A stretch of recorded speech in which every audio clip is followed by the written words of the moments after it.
Hello, it's work. Yes, Freshfam, all of the fam. How is everyone doing? I hope you're having a great freaking afternoon. It's about, I can't even see the clock, 4 p.m. over here. Just wanted to make this video, which I feel like is going to put some sort of value, especially people who are starting off, or if not, then someone who's been training for a while. 5 habits that you can literally adapt from today and see humongous amount of changes for you guys to be able to sort of relate to, and as well as be able to understand why they have a certain level of importance in achieve that optimality level from a training perspective. So sit back, relax, and enjoy the video. Number 1, water intake. As basic as it sounds, have you heard yourself say very consistently that I'm drained with energy? I feel lethargic when I train. I don't feel there's enough in me when I'm there at the gym. Or I just don't feel like getting out to get to the gym. Eventually, I don't even feel that my brain is functioning properly. I would literally tell you do a water check. Generally, sort of health industry institute, and as well as by the Australian health and fitness rules, you should be drinking at least 3 to 4 liters of water per day. However, absurd of a number that might seem for a lot of people, I would just put it out to you, why not step up your game by 600 ml a day? That's one of the biggest habits changing that you can include in your daily habits. That's going to help you change the whole perception towards taking in fluids and getting away from the simple sodas that I'm also guilty of consuming on a day-to-day basis at times, but really just consuming water. Get an idea how many of your digestion problem, the whole fluidity with more ease, and as well as you be able to replenish that energy and reflect in your mood, your brain capacity, your ability to critically think and do your daily mundane tasks. A simple habit of drinking 600 ml of water from the start of the day gets you 600 ml closer towards your 2.5 to 3 liter goal. Some persistent effort over a time span of 7 days, 21 days, or 30 days. You can pick a number and really put it down on a journal and start from it today. I know you're gonna say, how does it actually contribute to energy when it doesn't hold any sort of a macronutrient value? That is true from a scientific perspective. However, just think about it. Without even having any sort of a calorie sort of number to it, you're getting free energy. That's the best part of it. It really just has so many freaking benefits, and it's for free, so why not consume more of it? Point number 2, protein intake. Yes, guys, if you guys know me, I'm a sucker for protein for the right reason. Even though in my early discovery of weightlifting, 4 to 5 years in total, this for the first 3 months I ever lifted out of university, because yes, your boy wanted to get a little big. One of the things I was doing, other than put all the other factors out of the window, I did not know how to count macros. I did not know how to meal plan. I didn't have a coach. I didn't have money for a coach. I was living in uni, paying for my bills, doing everything. But one thing I was doing, and undoubtedly I was doing it right without even knowing, not from the fact that I was gaining stupid amount of weight and as well as putting enormous amount of muscle, just consuming a lot of protein, eating meat. I was drinking protein shakes. I was just consuming a lot of yogurt, simple ass stuff that you can pretty much get off the shelf. It's not only affordable, as well as it's super high in protein, like tuna cans, and this stuff I was just in my subconscious doing from the fact that I wanted to fill in the gaps and eat more. That's the focus that I had. I didn't have a focus of I want my meal to be this lean and fat wise. I didn't have a focus of I want to have 300 grams, 200 grams of carbs in a day. I just some sort of different type of protein.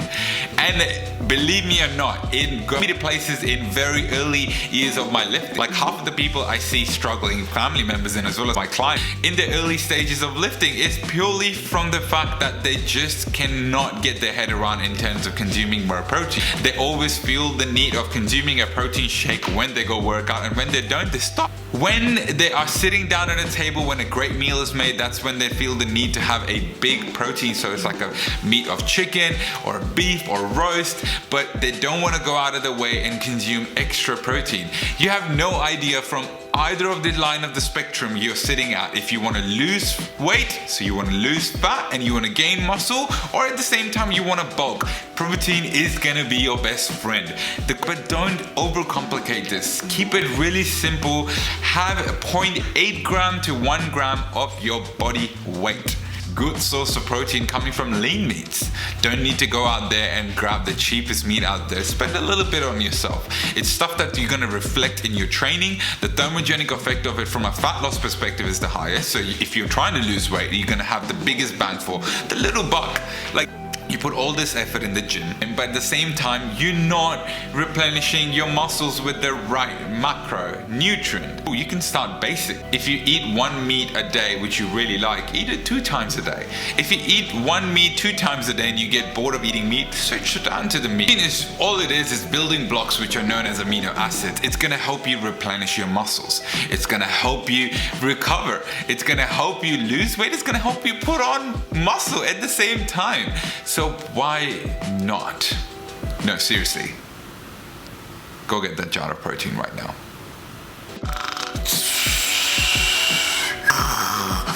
Sleep. If you guys do not know how to actually control your sleep patterns, how crucial of an aspect is the quality of your sleep will basically drive the whole process of muscle building and fat loss.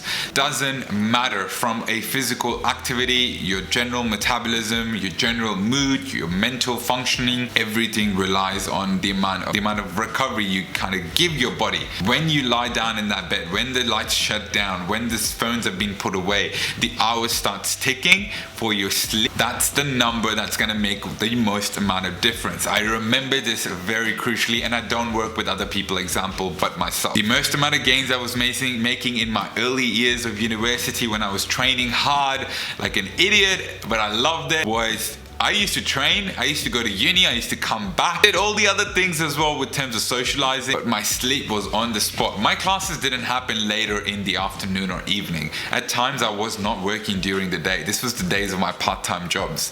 And all I remember was sleeping in like a little baby.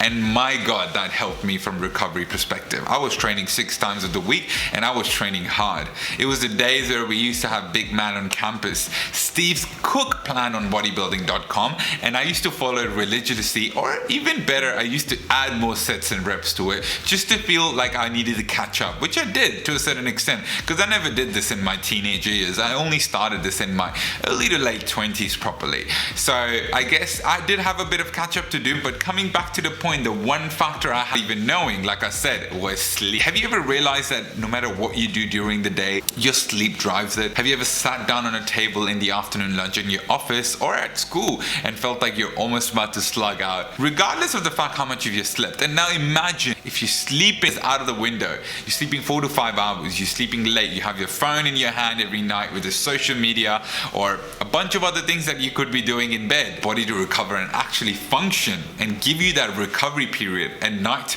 That shortens out. Feel that the next day.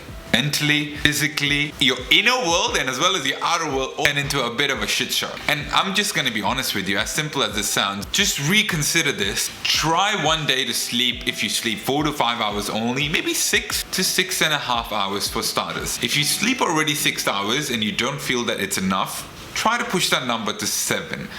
Ensuring that your bed timings are consistent. Do that for 7 days to really understand the basics of your pattern. Hey, if I sleep early enough, things are changing. I have to train harder. And training hard and training consistently is going to be the factor which is going to help you. And if your sleep isn't on point, I'm sorry, your hormones are going to be all over the place. Your reproduction level is going to be even worse. And imagine if you're a female, your menstrual cycle already gives you enough of misery every end of the month, which affects your training. So having sleep there and as another variable that you can pretty much eliminate by doing simple things, why not? Consistency. As simple as it sounds, guys. I've ranted about this stuff multiple times. It has become the new trend of people consistently putting content, consistently putting effort into something, really pursuing their passion. So think about this. Why in fitness do you find the reason to be not consistent? If I told you there was one thing that you had to do to get where you want, and let's say if you not a model, but you're a person who's trying to find this girl in your life and you found her, and now you feel like you started to put up that little bricks in your life to really build yourself to that level, and one of them was your physical appearance and your mental sort of energy that you want to lift up by being physically fit. Why would you not be consistent knowing the end goal that you have is to eventually be with that girl, to be more confident, right? When you are consistent with anything in life, the art that you put out catches the right attention. And that could be an art of love that you want to portray to your upcoming partner. That could be the art of drawing something if you want to draw and you want to be really an artist in that way. That could be an art of like being a leader and going through as many workshops before you become so comfortable that you can lead 100 people. So why do you feel that the need to build muscle is going to be any easier? Why do you think that consistency doesn't fit in over there? Why do you think that motivational is such a small thing that can come in and take over that consistency from you, but your expectations could stay the same? Why? That's the question you should be really asking yourself when you feel like you want to hop a plan, when you feel like it's not working out for you, when you feel like it is a tough day. Why should I do it today and tomorrow? Maybe the whole week could be a cheat day because I clearly didn't get where I was trying to aim for. All the effort that you are pretty much have put on for the last month or you're about to put in, that mental energy that you put in, really pulled yourself out from the little rut and you want to really push yourself to be this new person. Do not give up on it from consistency perspective. That might be the one thing that might get you across that door. And one of the toughest time in my life, and I had quite a few, from mentally, emotionally, physically, I got injured as well. One thing that kept with me going and is always gonna be my forte and sets me apart from my family members and as well as from me to do this from a completely different background of work, is my consistency. And there's no other spice or magic pill to it. You put the time in, you clock in the hour, and you be honest to yourself. This thing is going to be a piece of cake for you. Stop aiming for that 100% number every day. Nobody. And if someone's making it or showing it that they're doing it, they are just very good at faking it. From a consistency, have a program, because it's from at least 2 to 3 months, not 2 to 3 weeks. Not hopping around will give you a pattern for you to collect data from and as well as for you to execute on every time you go back to. Whoa, a lot of sun anymore. This is the place I really like doing stuff, so I'm not gonna move, like go to the room, because yeah, I like the vibe of this place and it makes me all G'd up when I'm making a video. The last point I wanted to talk about was, of course, as everyone says, be more prepared. As simple as it sounds. If you are not, this is one of the books that I've literally read recently, and this is probably one of my first books I've read from page to page, start till the end. So I'm really excited. It's by Robin Sharma, The Monk Who Sold His Ferrari. Super simple rituals that he goes through, but in so much more detail and a better storyline that it really lets you reflect and understand that why do you do certain things in life and how and what sort of rituals you should be adapting to in order to just see your full potential. But coming back to the topic, there's this one line that really touched me, and it always gonna affect me because I'm not the best planner, and I do put it out there very explicitly every time that I'm just not the greatest planner out there. A line that basically says, if you fail to prepare, you're preparing to fail. It just stood out to me in a way that there's so many things in my life I've done without planning, and there's so many things I've done with planning, and the quality stands out every single time. I'm super explicit about it because I don't have to hide anything. It's one of my weaknesses, and I've been working on it past couple of years since I've kind of put myself out there. Coming back to the fitness, requires you to prepare. This is not from meal prepping perfect fridges that you look at, because those are for people who want to prep up shows. Those are for people who really want to get their act together from being the worst to the best. But I didn't do that. I prepped my meals in bulk. I prepped my meal containers throughout the whole weeks. I did that when I was working in corporate, but I can tell you with full honesty, I did not do that 100% with compliance or accuracy, and binges and food that I would snack on. Yes, when I was preparing for a photo shoot, I wanted to look really good. Things got really more strict on my end, and that was a certain period of time. But general, what the preparation I'm kind of trying to get across for anyone who follows this channel, preparation that you need is in a couple of ways. Mentally, firstly, you always want to be prepared. You want to prepare yourself for a workout. This is something that I don't see people talk about. It's not something people really reflect on, as well as people don't really address when it's an issue. Have you ever seen yourself talking about that you're on this new plan, but end of the week comes through and really easy for you to fall off? Why? preparation is the key. I literally give myself 10 to 15 minutes of prep work mentally to put myself out there at a gym space. I'm demotivated half of the time. It's cold in Australia. It's not the coldest city, Sydney, but it's chilly. And I started doing runs in this whole lockdown thing, and that was even harder, especially super early morning. I started taking cold showers at least 2 to 3 times rather than only 1 time, which was even harder. One thing that I had over there was mental preparation. If you prep mentally, number 1, that will help you enormously to train harder consistently. Secondly, you're prepared. Even at the end of the week or Saturday, you just stock up on proteins, you stock up on quick vegetables if you're not used to cutting down micronutrients, things, or buying big bulk packs of prep stuff that is going to help you, like your protein, your snacks, your nut and almonds, your yogurt in bulk, your protein shake, your fruits. Maybe then you might just take like 15 minutes next time on the weekend incoming or today to cut it out and put it away in a bulk, so when you want to eat a vegetable or when you want to eat a fruit, you don't have to think twice. You know there's a hand that is reach out to in the fridge, and within seconds you'll have something. So preparation will always help you and put you at a better stage. And I've definitely improved on a lot in other aspects of your training, your daily lifestyle, your mundane task. It's gonna put you in a place where you'll be able to really take control of this. So preparation will be a big yes.